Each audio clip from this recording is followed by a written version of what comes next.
what planes don't do. एक plane जो उड़ा 1955 में लेकिन वापस आया 37 साल बाद 1992 में, ना क्रैश हुआ ना रिपोर्ट मिली, बस हवा में कहीं खो गया।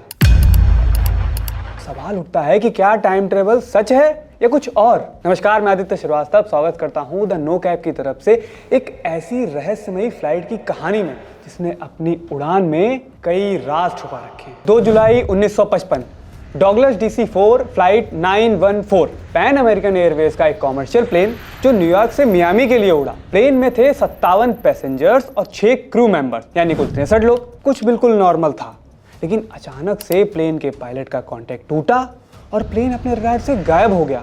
उसके बाद ना कोई क्रैश रिपोर्ट, ना ब्लैक बॉक्स सिग्नल, ना किसी सर्वाइवर की खबर। तो सवाल उठता है कि आखिर वो फ्लाइट गई कहां और वो लोग, उनका क्या। लेकिन 21 मई 1992 में वेनेजुला के काराकस एयरपोर्ट के रडार पर कुछ ऐसा देखने को मिला जिसने सबको हैरान कर दिया। एयर ट्रैफिक कंट्रोल के रडार पर अचानक से एक ओल्ड एयरक्राफ्ट दिखाई देता है। डिजाइन पुराना, ट्रांसपॉन्डर कोड आउटडेटेड। ATC तुरंत कांटेक्ट करता है, पायलट रिस्पॉन्ड करता है, this is Pan AM flight 914 en route from New York to Miami. ATC stunned. उनका जवाब था, सर आप 1992 में हैं, 37 साल बाद। उधर से पायलट का जवाब आता है, क्या 1992? इम्पॉसिबल। लेकिन ये तो बस शुरुआत थी। ATC ने इमरजेंसी लैंडिंग के लिए क्लियरेंस दी, प्लेन ने इंजन स्टार्ट किए और बिना किसी क्लियरेंस के वापस उड़ गए और फिर दोबारा कभी नहीं दिखा, ना रडार पे, ना सैटेलाइट पे, ना किसी रिपोर्ट में। और एक और बार एयरबोर्न मिस्ट्री बन गया। लेकिन शायद ये हो सकता है टाइम ट्रेवल से, and I am not kidding. आप सोच रहे होंगे ये कोई जोक है, कहानी है या फिर साइफाई स्क्रिप्ट। साइंस के अकॉर्डिंग देखें तो टाइम ट्रेवल पॉसिबल हो सकता है।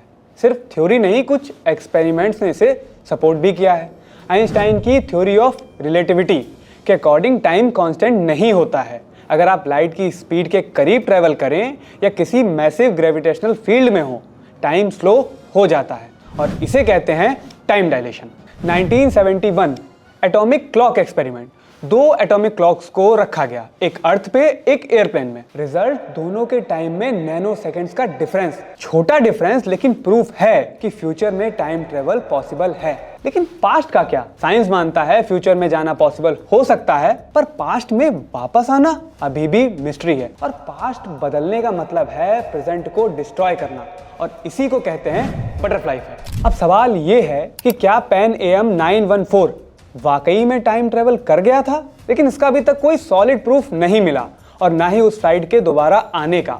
पर साइंस के अकॉर्डिंग टाइम ट्रेवल के प्रूफ हैं हमारे पास, लेकिन उस फ्लाइट के नहीं। आपका क्या मानना है? क्या ये सच में टाइम ट्रेवल का केस था या सिर्फ एक केयरफुली क्राफ्टेड कहानी? फिलहाल आपको क्या लगता है कमेंट सेक्शन में जरूर बताएं।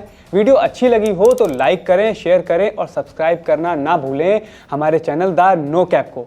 मिलते हैं जल्दी अगली वीडियो में।